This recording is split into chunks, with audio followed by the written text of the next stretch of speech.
Assalamualaikum, apa kabar semuanya? Kembali lagi bersama kita di channel Pelita Malam.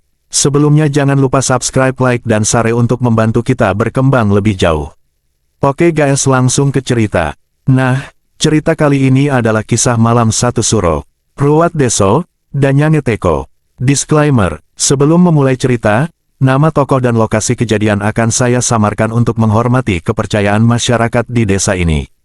Bagaimanapun saling menghargai kepercayaan adalah kewajiban seorang manusia. Dan bagi yang mengerti lokasi, harap disimpan sendiri saja. Malam Satu Suro atau nama lain dari Malam Tahun Baru Islam adalah merupakan malam yang disucikan dan diistimewakan bagi umat Islam dan penganut kepercayaan kejawen. Mereka mempercayai bahwa pada Malam Satu Suro segala kebaikan dan keburukan dalam satu tahun akan berpusat di malam itu. Itulah mengapa para penganut spiritual terkait berlomba-lomba untuk berikhtiar dan bersemedi guna untuk mendekatkan diri kepada Sang Pencipta. Tentunya, definisi Malam Satu Suro pada setiap daerah maupun manusia pasti berbeda-beda, namun tujuan utamanya tetap dalam rangka memperingati tentang Tahun Baru Islam. Berbicara mengenai Malam Satu Suro, saya pernah mempunyai pengalaman antara menggelitik dan sedikit ngeri, pengalaman yang menjadikan saya sebagai pribadi yang lebih bisa menghargai keyakinan antara sesama manusia. Hari itu saya ingat sebagai pengalaman pertama saya mengikuti rangkaian kegiatan Malam Satu Suro. Karena sebelumnya saya tidak pernah mengikutinya, cuma curi dengar dari para lelaku spiritual. Dan cerita yang dituturkan pun selalu menggugah antusias saya. Suatu kebetulan karena saat masih ikut Mbak kerja di Desa Sliti, nama disamarkan, saya berkesempatan untuk ikut dan berpartisipasi dalam rangkaian acara Malam Satu Suro yang kemudian acara tersebut disambung dengan acara Ruwah Desa. Ruwah Desa, ruwatan desa merupakan serangkaian acara yang bertujuan untuk membersihkan desa dari bala, musibah dan segala penyakit. Yang nantinya harapan agar desa tersebut kembali menjadi desa yang sehat dan makmur. Sore hari selepas kerja, saya bersama rekan kerja senior saya sebut saja namanya Mas Tony sepakat mengikuti rangkaian Malam Suro dan Ruwat Deso. Kebetulan beliau bekerja di sektor penanggungan jawab desa tempat kami bekerja. Wes ndang adus, mariki nyusul Abah, cepat mandi, abis ini jemput Abah. Abah sendiri merupakan salah satu dari sesepuh desa. Biasanya dalam menyiapkan sesuatu di desa, Abahlah yang bagian membeli segala macam benda dan persiapan untuk acara. Selesai mandi, saya dan Mas Tony menjemput Abah. Rumah Abah juga merupakan salah satu rumah terbesar di desa tersebut. Tak menunggu lama, Abah pun masuk ke dalam mobil. Bau-bauan khas seperti remason dan kayu putih langsung mengharumi seisi mobil. Ayo ndang budal, selak kebengen tekan pasar, ayo berangkat, nanti kemalaman sampai pasar, kata Abah. Mobil kami melaju, sepanjang perjalanan Abah bercerita mengenai persiapan Ruwat Desa yang juga menjadi acara pada malam nanti. Ruwat Deso iki gunane ben desone aman, garnok bala, garnok penyakit, garnok gagal panen. Ben deso iku rukun, masyarakat sehat, ruwat desa itu tujuannya supaya desanya aman, terhindar dari musibah, penyakit, sampai gagal panen. Supaya desa rukun dan masyarakatnya sehat. Biasanya ruwat deso moten niku nopo mawon acaranipun Mbah. Biasanya ruwat desa acaranya apa saja Mbah? Tanya Mas Tony. Yo akeh, cuma sing paling penting ya syukuran terus nanggap wayang kulit. Ben danyang seneng, ya banyak, cuma yang penting ya seperti syukuran dan menggelar pagelaran wayang kulit. Biar danyangnya senang, kata Abah.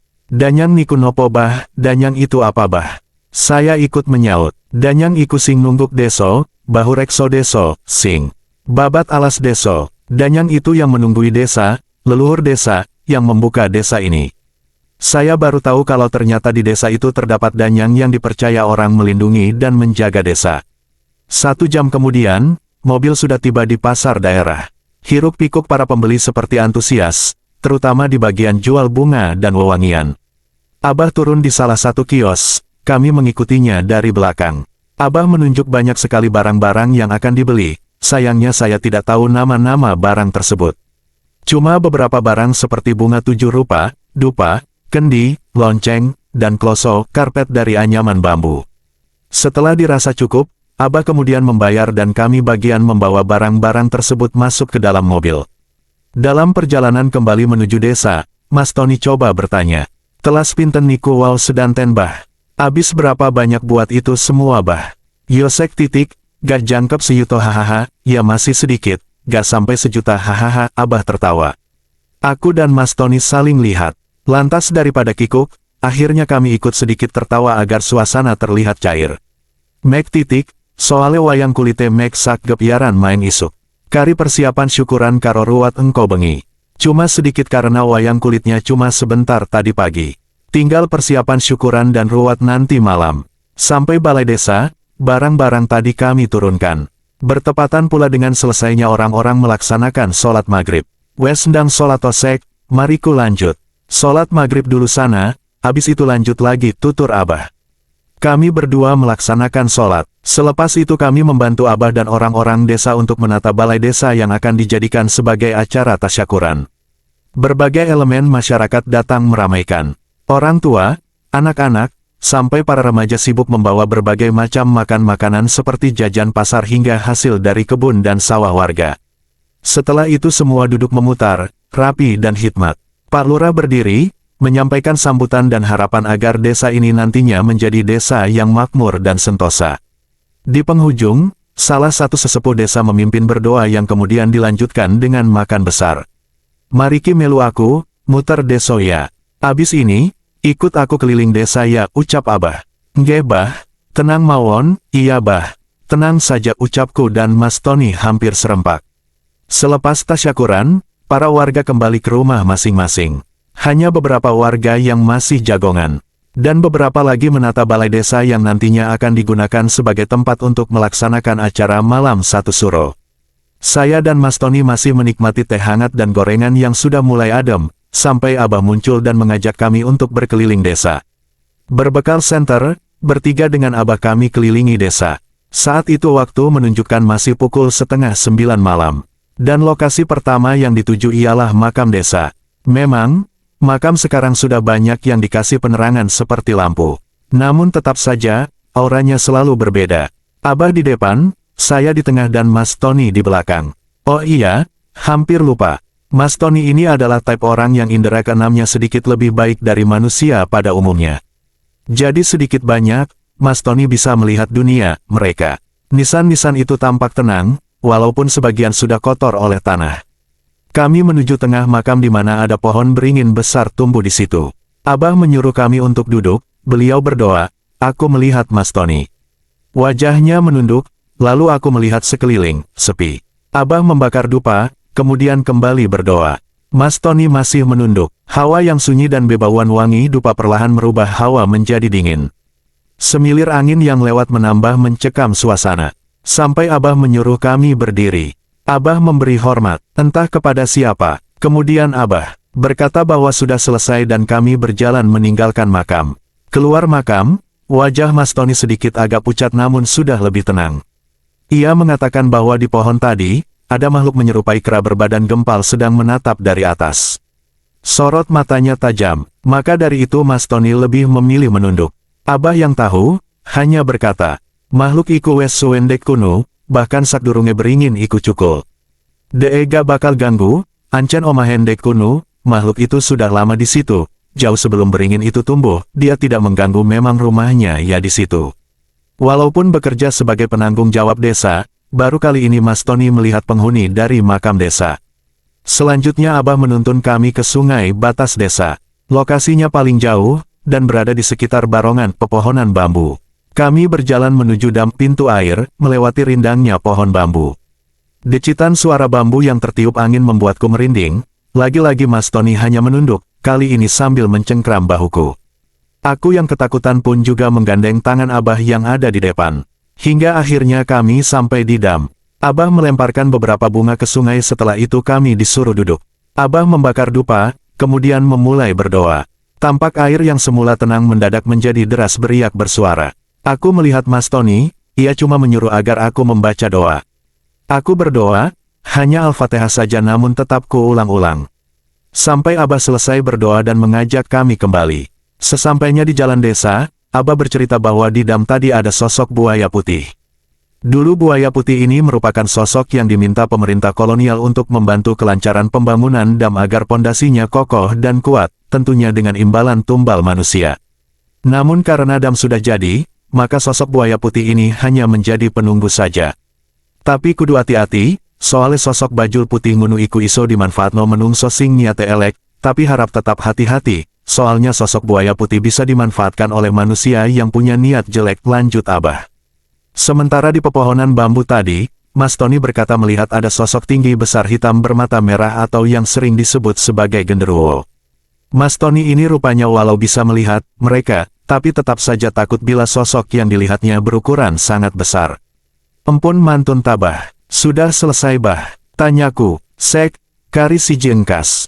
Nang watu punden, mari ngunu balik nang balai deso, tinggal satu lagi. Ke Batu Punden, abis itu balik ke balai desa. Kami melanjutkan perjalanan, agar sedikit mengusir rasa takut, Abah menceritakan sejarah desa ini dari waktu ke waktu. Dulu yang nampak hijau asri, sekarang sedikit demi sedikit sudah dibangun pabrik-pabrik industri. Tapi masih ngunu tradisi gak oleh mati. Soalnya tradisi iku salah siji jati dirin menungso. Tapi meski begitu, tradisi tidak boleh punah. Karena tradisi merupakan salah satu dari jati diri seorang manusia, tutur Abah. Memang apa yang dikatakan Abah ada benarnya. Mengingat akhir-akhir ini, pemuda-pemudi bangsa kita seperti tidak peduli dengan tradisi nenek moyangnya. Padahal tanpa jasa nenek moyang dan leluhur kita, kita semua tidak dapat merasakan enaknya hidup seperti sekarang ini. Jam sudah menunjukkan pukul 11 malam, dan kami sudah tiba di Watu Punden. Punden sendiri memiliki banyak arti, namun umumnya sebagai tempat yang dikeramatkan. Karena punden tersebut merupakan tanda bahwa leluhur pernah melakukan semedi, berdoa di tempat itu. Watu punden ini bentuknya seperti batu besar biasa, cuma dikasih pagar dari kayu untuk mengelilinginya. Di bawahnya batu terdapat sesajen yang sepertinya masih baru. Kami duduk, seperti biasa Abah menyalakan dupa dan berdoa. Aku melihat Mas Tony, kali ini dia tidak menunduk tapi mulutnya seperti berdoa. Aku pun kemudian ikut berdoa. Di sini tak ada hal ganjil seperti dua tempat sebelumnya. Semua lancar hingga Abah selesai berdoa. Wes ayo balik, ndang dimarikno cek gas suwe-suwe, ayo kembali. Semoga cepat selesai biar tidak lama-lama, kata Abah. Kami berjalan meninggalkan Watu Punden, menuju ke balai desa. Dan disinilah nanti puncak kegiatan malam satu suro dilaksanakan.